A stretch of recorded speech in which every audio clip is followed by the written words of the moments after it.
Story'nin vaxtı bitdi. Nə kəşf elədin? Mən neylədim? Hə.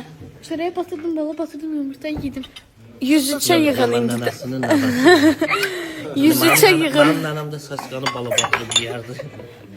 Aşkım təzyiqin oynayaq, ciddi deyirəm. Zarafat elə.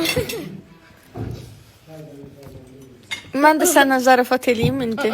2 bal yazıldı. Elədim ücə. Qaşlarımın düz ortasını çəkirəm. Ağzımın düz içini çəkirəm. Ay sağ ol, ay sağ ol. Arsızdaşdı ücə mənim yanımda qala-qala. Əvvəl utanırdı. Şəhriyar, niyə əziyyət çəksin ki? Başda yer vermişik də sən otur yi. Diyetdəsən? Doydum. Havaldı. Dünən gecə diyetini pozdu. Dəhşət nə qədər yeşil zeytin yemişəm. Şəhriyar 7 kiloya yaxın arıqlayıb arkadaşlar. Mən də 6 kilo.